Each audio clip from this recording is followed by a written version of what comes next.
So earlier in the week, I got a O2 sensor 2 downstream error code. Replaced it, code didn't go away. Dug and dug on the internet, looked for information, and it turns out the PCV valve, if it fails, will throw codes similar to that. Not it directly, but it'll affect everything downstream, like the catalytic converter, the front and back O2 sensors. I'm a little annoyed because the Honda maintenance minder does not call out changing that at all. In hindsight, I should have always looked for that, but now I've learned, and the van will get its replaced at some point too. But today the video is about replacing this PCV valve in a 2009 Honda CR-V. First thing you do is open the hood.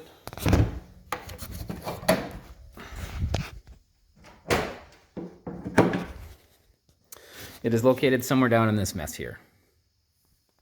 So the location of the PCV valve on the CR-V is right down here above the alternator.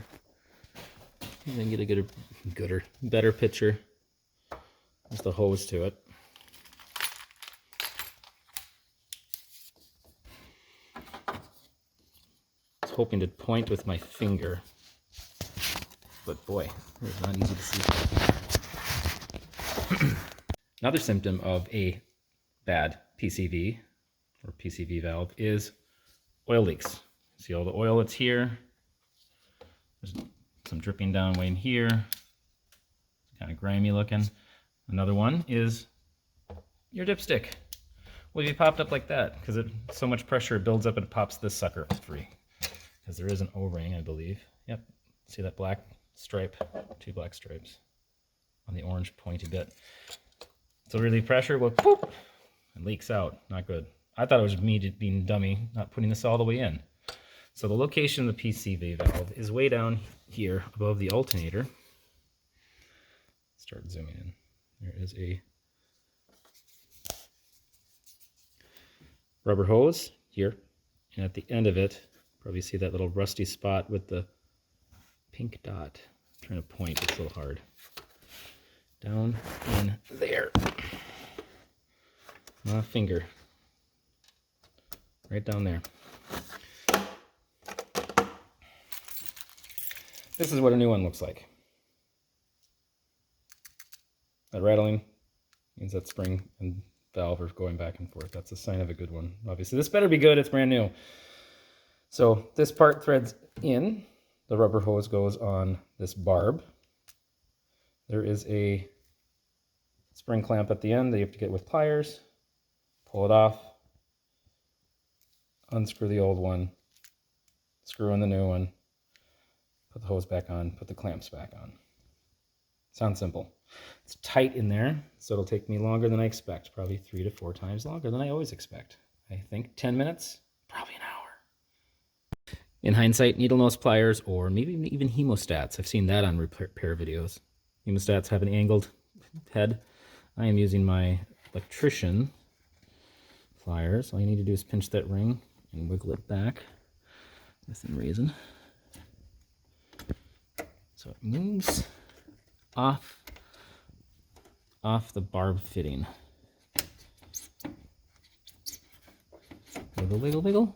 You see it move? There it goes. That might be far enough, otherwise I can grab with my fingers. But let's try. Yep.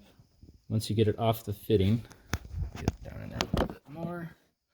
To get it off the fitting, the tube itself is smaller diameter, it'll wiggle up, or you can pinch it a little bit more like I'm doing here. So now, get it clear enough to pull.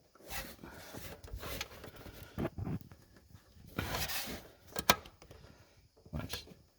Of course, that's going to be where I'm going to struggle.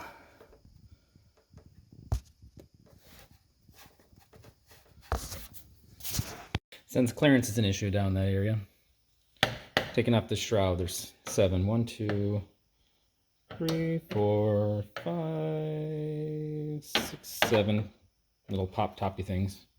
Pop those free, that should give you some more clearance. 16-year-old plastic likes to break. I've already broke one. Usually the small screwdriver will work. Pop it in the there's a little groove on the bottom ring. See that click? You'll hear that click sound, and you can pop with the rest. But if it's stubborn, or if you have it in the wrong spot, snap a doodah. I think this one's gonna be fun. I'll see a little slot to get in the head there. Okie dokie. So once that comes off,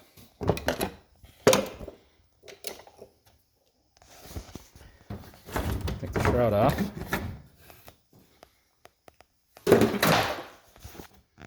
I guess that gives me more room. I don't know if I agree with that, but whatever. Pulling that tube off is going to be tricky.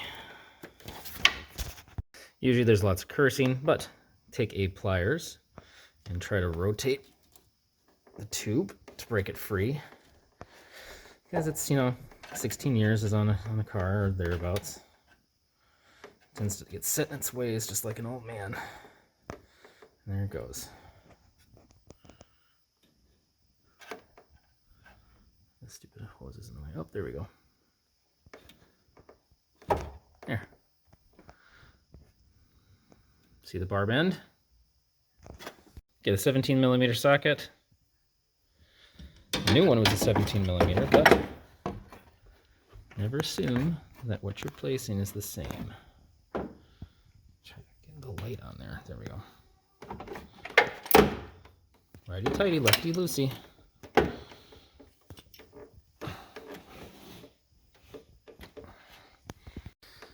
So you take a wrench, break it, and then you can unscrew it with your fingers. And then I'm kind of glad I did it off camera because I smashed my finger and I cursed a bit. So you unthread it. So that's what an old one looks like. Well, it does sound like it's fine. Shake it a little bit. Sometimes works, sometimes doesn't. So you can see it's all caked up with oil too. It's hard to get the light and my camera in the right spot. There's no washer at the end that I see. Sometimes there's an aluminum washer you replace. Gotta find the new one somewhere in here.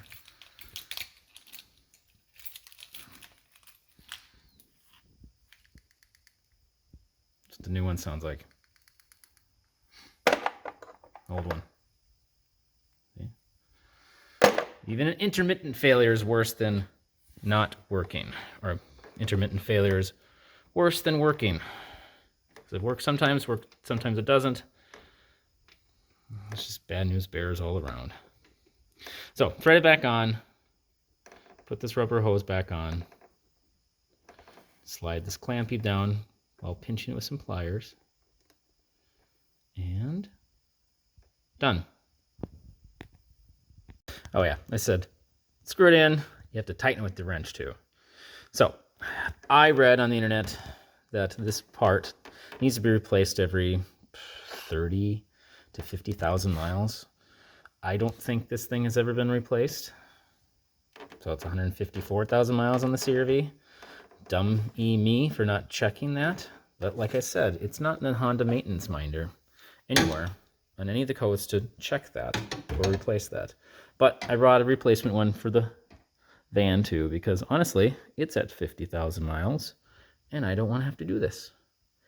Because also another thing that can happen, if you let it leak long enough like I did, you may have to replace the valve cover gasket, which I have done once before to check the clearance of the valves.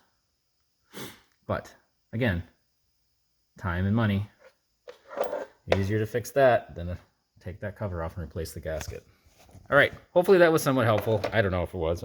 Definitely let me ramble. Bye. So earlier in the week, I got a O2 sensor 2 downstream error code. Replaced it, code didn't go away. Dug and dug on the internet, looked for information, and it turns out the PCV valve, if it fails, will throw codes similar to that. Not it directly, but it'll affect everything downstream, like the catalytic converter, the front and back O2 sensors. I'm a little annoyed because the Honda maintenance minder does not call out changing that at all. In hindsight, I should have always looked for that, but now I've learned, and the van will get its replaced at some point too. But today the video is about replacing this PCV valve in a 2009 Honda CR-V. First thing you do is open the hood.